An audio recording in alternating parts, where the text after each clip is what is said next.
नमस्कार। 9 बजे के इस वक्त के बुलेटिन के साथ मैं हूं अनुपम। बड़ी खबर के साथ बुलेटिन की शुरुआत करते हैं। जम्मू कश्मीर पुलिस और बीएसएफ के जवानों ने सर्चिंग के दौरान अंतर्राष्ट्रीय सीमा पर सांबा सेक्टर में बड़ी खुलासा यहां पर किया है। जम्मू बीएसएफ के आईजी एनएस जामवाल ने नगरोटा मुठभेड़ में शामिल आतंकियों के इसी सुरंग का इस्तेमाल का शक जताया है। इस वक्त हम आपकी स्क्रीन पर आपको दिखा रहे हैं। आईजी जामवाल ने बताया कि ऐसा लगता है कि नगरोटा एनकाउंटर में शामिल आतंकवादियों ने इस 30 से 40 मीटर की सुरंग का इस्तेमाल किया था। उन्होंने बताया कि यह सुरंग अभी ताजी है। आईजी का कहना है कि हमारा मानना है कि उनके पास एक गाइड था जो उन्हें हाईवे तक लेकर गया था। उस सुरंग की तस्वीरें इस वक्त न्यूज 18 आपको दिखा रहा है। जो दो तस्वीरें दिखा रहा है उसमें एक तस्वीर उस सुरंग की है जो हम आपकी स्क्रीन पर आपको दिखा रहे हैं। A tunnel has been found in Samba sector of international border. It's believed that this tunnel was used by Jaish-e-Mohammed terrorists who infiltrated a couple of days back and were killed in an encounter near Nagrota, who were carrying large cache of arms and ammunition. It is a matter of grave concern. The government of India is spending huge funds on integrated border management security system. Despite that, why it happens that the tunnels are found always after the infiltration has taken place? Is there something wrong in our patrolling, or we lack resources? A serious thought needs to be given to this. और बातचीत करने के लिए शंकर आनंद हमारे संवाददाता दिल्ली से phone line पर। शंकर, 30 से 40 फीट गहरी ये सुरंग बनाई जाती है। जो जानकारी है इसका मतलब ये कि प्लानिंग बहुत पहले से करके रखी गई थी।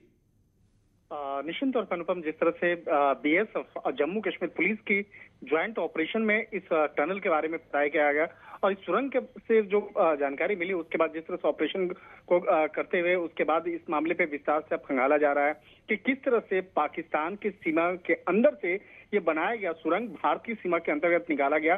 और ये सांबा सेक्टर जो है, सांबा सेक्टर में हालांकि पहले भी इस तरह के मामले को बीएसएफ के जो जवान हैं वो पहले भी खुलासा कर चुके हैं। पहले भी इस तरह के मामले को देखने को मिला और जिस तरह से आतंकवादी इस टनल का प्रयोग करते हैं, चाहे नशे का सामान के लिए, तस्करी के लिए या आर्म्स की डिलीवरी के लिए या खुद से आने या जाने के लिए, जिस तरह से बाकायदा प्रयोग किया जा रहा है, तो इस मामले में अभी बीएसएफ के साथ साथ जो केंद्रीय जांच एजेंसी भी इस मामले में तफ्तीश में जुटी हुई है। एनआईए इस मामले में, एनआईए की कई टीम जो है अभी जम्मू कश्मीर में है और हाल फिलहाल में जो नगरोटा मामला हुआ है, नगरोटा मामले से जुड़े मामले की तफ्तीश की जा रही है।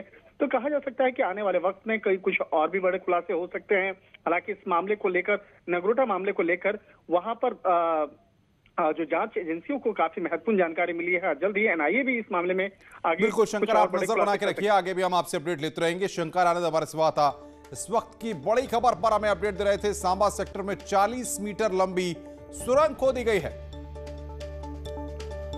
और अब बात कर रहे हैं हाथरस केस की। चारों आरोपियों का सीबीआई टीम अब पॉलीग्राफी टेस्ट करा रही है। कोर्ट से पॉलीग्राफी टेस्ट की परमिशन मिलने के बाद सीबीआई टीम जेल में बंद हाथरस केस के चारों आरोपियों को अपने साथ लेकर पॉलीग्राफ टेस्ट कराने के लिए गुजरात के गांधीनगर लेकर गई है।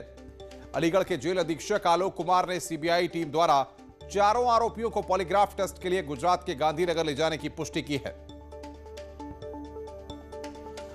तो आरोपियों का पॉलीग्राफ टेस्ट होगा। माना यह जा सकता है कि हाथरस कांड को लेकर जिस तरीके से माहौल बना था, जो सियासी रस्साकशी देखने को मिली थी, उसके बाद अब पॉलीग्राफ टेस्ट से सच सामने आएगा। आरोपी क्या कहते हैं कि आखिर क्या हुआ था उस दिन, घटना का असली सच क्या है, यह अब पॉलीग्राफी टेस्ट के जरिए सामने आएगा। सीबीआई आरोपियों का पॉलीग्राफ टेस्ट कराएगी। गांधीनगर में पॉलीग्राफी टेस्ट कराया जाएगा, जिसके लिए शनिवार को ही गांधीनगर लेकर पहुंची सीबीआई की टीम आरोपियों को। और अलीगढ़ के जेल अधीक्षक ने, क्योंकि ये सारे आरोपी अलीगढ़ की जेल में बंद हैं, ऐसे में अलीगढ़ जेल से इन आरोपियों को ले जाकर गुजरात के गांधीनगर में यह टेस्ट कराया जा रहा है। शनिवार को ही गांधीनगर ले गई थी सीबीआई की टीम, यह जानकारी आ रही है। अब देखना यह होगा कि कब इनका पॉलीग्राफी टेस्ट होता है और पॉलीग्राफी टेस्ट के बाद हाथरस कांड का जो सच है ये लोग क्या बताते हैं, आखिर उस दिन क्या हुआ। ऋषभ मणि बातचीत करने के लिए हमारे साथ जुड़े हुए हैं। ऋषभ, हाथरस कांड का सच अब सामने आएगा, ये चारों आरोपी बताएंगे पॉलीग्राफी टेस्ट में कि आखिर क्या उस दिन हुआ था और क्या सच है।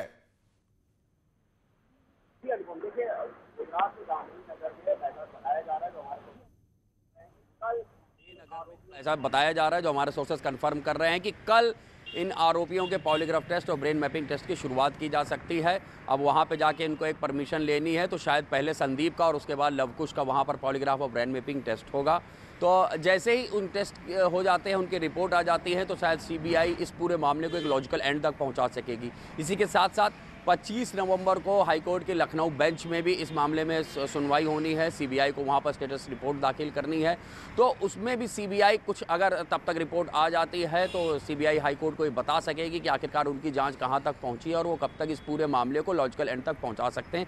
क्योंकि पिछली तारीख में हाईकोर्ट ने ये टिप्पणी की थी, ये कहा था कि आखिरकार सीबीआई कितना समय लेगी हाथरस कांड की सच्चाई को सामने लाने के लिए। तो 25 तारीख को हाईकोर्ट लखनऊ बेंच में सीबीआई कुछ पुख्ता जानकारी के साथ, जिसमें शायद पॉलीग्राफ टेस्ट की रिपोर्ट हो सकती है, कोर्ट में पेश होगी और उस बारे में अपडेट करेगी। पीड़िता के परिवार से पूछताछ हो चुकी है, तमाम गांव वालों से पूछताछ हो चुकी है। अब माना जा रहा है शायद जो निलंबित अधिकारी हैं, तत्कालीन वहां के जो एसपी थे विक्रांत वीर, उनसे होगी, एक एसडीएम है पीपी मीना, उनसे पूछताछ होगी। तो ये सारी पूछताछ होंगी, लेकिन सबसे अहम कड़ी यही होने वाली है बिल्कुल पॉलीग्राफी टेस्ट के बाद क्या निकलता है ये यहाँ पर दिखना होगा। आप नजर बना के रखिए, आगे भी हम आपसे अपडेट लेते रहेंगे। ऋषभ मणि हमारे संवाददाता हमारे साथ इस बड़ी खबर पर जुड़े हुए थे।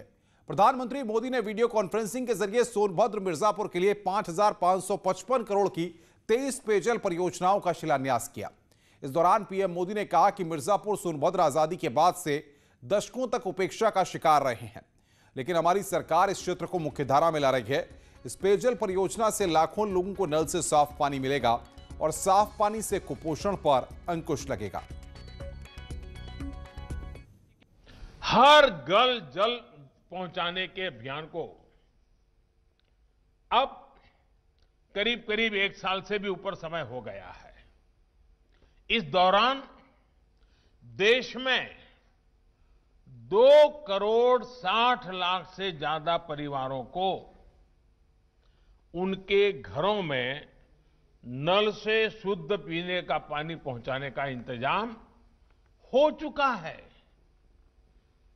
और इसमें लाखों परिवार हमारे उत्तर प्रदेश के भी हैं। हम अपने गांव में रहने वाले गांववासी हमारे भाइयों बहनों के लिए शहरों जैसी सुविधाएं उपलब्ध कराने की निरंतर कोशिश कर रहे हैं। आज जो परियोजनाएं शुरू हो रही हैं, उससे भी इस अभियान को और गति मिलेगी। इस दौरान पीएम मोदी ने मुख्यमंत्री योगी आदित्यनाथ और उनकी सरकार की जमकर तारीफ की और कहा कि इंसेफ्लाइटिस को उत्तर प्रदेश में योगी आदित्यनाथ ने जिस तरह से रोका, आज उसकी हर तरफ चर्चा है। उत्तर प्रदेश में विकास के लिए पीएम मोदी ने सीएम योगी की जमकर तारीफ की। उन्होंने गोरखपुर और आसपास के जिलों से इंसेफ्लाइटिस जैसी जानलेवा बीमारी को दूर करने के लिए सीएम योगी को धन्यवाद दिया। योगी जी की सरकार के प्रयासों से जिस प्रकार इंसेफ्लाइटिस के मामलों में कमी आई है, उसकी चर्चा तो दूर दूर तक है। एक्सपर्ट लोग भी इसकी चर्चा करते हैं। पीएम मोदी ने कहा कि जिस तरह सीएम योगी ने जानलेवा बीमारी से निजात दिलाई, उससे उन्हें बुजुर्गों का भरपूर आशीर्वाद मिल रहा है। मासूम बच्चों का जीवन बचाने के लिए योगी जी और उनकी पूरी टीम को मैं मानता हूं हर उत्तर प्रदेश वासी इतने आशीर्वाद देता होगा, इतना आशीर्वाद देता होगा, शायद जिसकी हम कल्पना नहीं कर सकते। सीएम योगी आदित्यनाथ ने कहा कि प्रदेश में बीजेपी सरकार जब से बनी है, तब से सबका साथ सबका विकास हो रहा है, किसी के साथ भी भेदभाव नहीं किया जा रहा। सीएम योगी ने कहा था कि जब केंद्र और यूपी में बीजेपी सत्ता में आई थी तो हमने वादा किया था कि बिना भेदभाव के योजनाओं का फायदा हर तबके को मिलेगा। अब ये नारा चरितार्थ हो रहा है। देश की जनता को बहुत स्पष्ट रूप से कहा था कि हम लोग बिना भेदभाव के विकास की योजनाओं का लाभ गांव को देंगे, गरीब को देंगे, किसान को देंगे, नौजवान को देंगे, महिलाओं को देंगे, समाज के प्रत्येक तबके को देंगे। विकास सबका, लेकिन तुष्टीकरण किसी का नहीं। पीएम मोदी ने कहा कि जिस तरह सीएम योगी और उनकी टीम प्रदेश में विकास कर रही है, उसकी मिसाल दूसरे राज्यों में भी दी जा रही है। हर घर जल पहुंचाने के अभियान को अब करीब करीब 1 साल से भी ऊपर समय हो गया है। इस दौरान देश में 2 करोड़ 60 लाख से ज्यादा परिवारों को। इसके बाद सीएम योगी ने भी पीएम मोदी का आभार जताया। और इस वक्त एक बड़ी खबर आ रही है, वाराणसी से ब्रेकिंग न्यूज दे रहे हैं हमारे संवाददाता उपेंद्र द्विवेदी। पुलिस और बदमाशों में मुठभेड़ हुई है। 1 लाख का इनामी कुख्यात अपराधी मोनी जायसवाल से मुठभेड़ हुई है। मुठभेड़ में इनामी बदमाश मोनी की मौत हुई है। 2 पुलिसकर्मी इस मुठभेड़ में घायल हुए। लालपुर रिंग रोड पर यह मुठभेड़ हुई है। क्राइम ब्रांच समेत लालपुर पुलिस मौके पर मौजूद है। बड़ी खबर इस वक्त, तस्वीरें सबसे पहले न्यूज 18 अपने दर्शकों को दिखा रहा है। बातचीत करने के लिए उपेंद्र हमारे संवाददाता हमारे साथ जुड़े हुए हैं। उपेंद्र, क्या जानकारी आपको मिल पा रही है? 1 लाख का इनामिया था मोनू, जिसकी पुलिस मुठभेड़ में मौत हुई है। रिंग रोड पर मुठभेड़ हुई है और इस मुठभेड़ में 2 पुलिसकर्मी, जिसमें पांडेपुर चौकी इंचार्ज और क्राइम ब्रांच का एक सिपाही है, वो भी घायल हुआ है। पुलिस को कई मामलों में इसकी तलाश थी और ये सनी गिरोह से जुड़ा हुआ था और पिछले दिनों जो प्रेमा देवी की हत्या हुई थी उस पे भी इसी का नाम था। तो जिसके बाद प्रेमा देवी की हत्या के बाद इसके ऊपर इनाम 50,000 से बढ़ाकर 1 लाख कर दिया गया था और पुलिस को शाम को ही सूचना मिली कि रिंग रोड पर जो है मोनू की मौजूदगी है। इसके बाद क्राइम ब्रांच और लालपुर थाने समेत कई थानों की पुलिस ने घेराबंदी की। मुठभेड़ हुई जिस पर मोनू घायल हुआ, अस्पताल में उसकी मौत हो गई थी। बड़ा जिसे कह सकते हैं कि मुठभेड़ है। कई अरसे बाद बनारस में एक बार फिर मुठभेड़ की गोलियां गरजी हैं और काफी दिनों से पुलिस को तलाश थी, जिसके बाद आज जो है मोनू के जिसे आतंक का अंत हुआ है। और सनी गिरोह से जुड़े हुए पहले ही 2 अपराधी पकड़े गए थे, जिसके बाद अब जो तीसरा था मोनू, जिसकी पुलिस को तलाश थी, उसके साथ आज जो है करीब 1 घंटे मुठभेड़ चली रिंग रोड के किनारे, जिसके बाद मोनू घायल हुआ और अस्पताल में उसकी मौत हो गई। हालांकि जो 2 पुलिसकर्मी घायल हैं, जिसमें पांडेपुर के चौकीदार और एक क्राइम ब्रांच सिपाही है, उनकी हालत भी अभी खतरे में बताई जा रही है। लेकिन फिलहाल जो है आपकी जो जानकारी, उनकी गोली निकाल दी गई, तो फिलहाल उनकी स्थिति खतरे से अब बाहर हो गई है। तो ये बड़ी मुठभेड़ हुई है और पुलिस के लिए बड़ी कामयाबी। उपेंद्र, बहुत बहुत शुक्रिया। आप नजर बना के रखिए, आगे भी हम आपसे अपडेट लेते रहेंगे। उपेंद्र हमारे संवाददाता इस वक्त की बड़ी खबर पर हमें अपडेट दे रहे थे।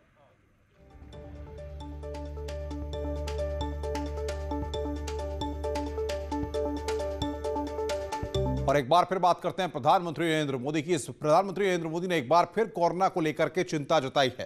प्रधानमंत्री ने कहा कि मास्क और 2 गज की दूरी अभी भी उतनी ही जरूरी है जितनी की पहले जरूरी थी।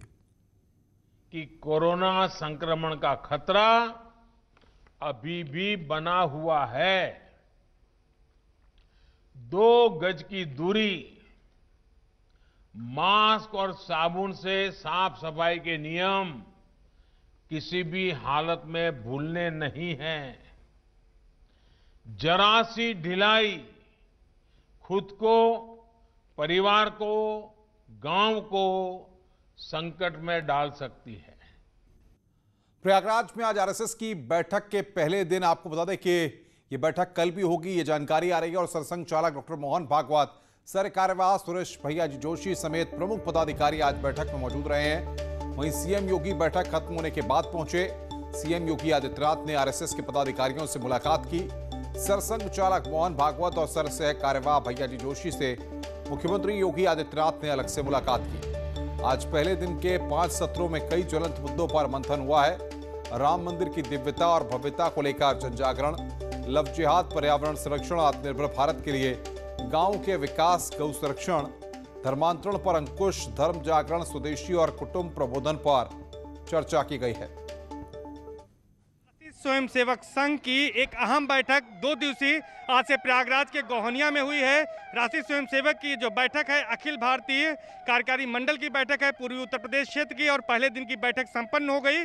और इस बैठक में आज का जो पहला दिन था वो आरएसएस के क्रियाकलापों और उसके जो सेवा कार्य हैं उन पर चर्चा हुई है। खासतौर पर लॉकडाउन के दौरान जिस तरह से गरीबों, मजदूरों और इसके साथ साथ जो विद्यार्थियों की सेवा की गई है, इलाज के क्षेत्र में योगदान किया गया है, उस पर यहाँ पर चर्चा हुई है। और आज के जो सत्र रहे हैं उसमें जो आरएसएस के कार्यकर्ता हैं उनके द्वारा किए गए कार्यों की सरसंघ चालक मोहन भागवत ने और सहकार्यवाह भैया जी जोशी ने उसका एक सराहना की है। और उन्होंने कहा है कि काफ़ी अच्छा कार्य लॉकडाउन के दौरान आरएसएस के कार्यकर्ताओं ने किया है। जो कल दूसरे दिन का जो सत्र होगा उसमें तमाम जो ज्वलनशील मुद्दे हैं, चाहे वो राम मंदिर निर्माण की भव्यता और दिव्यता का मामला हो और इसके साथ ही साथ उसमें जन सहभागिता बढ़ाने का हो, लव जिहाद हो, धर्मांतरण हो, ऐसे जो तमाम विषय हैं उस पर भी चर्चा होगी। और इस समय मौजूदा समय में सीएम योगी यहाँ पर 5 बजे करीब पहुँचे थे। उन्होंने आरएसएस के केंद्रीय पदाधिकारियों से मुलाकात की है।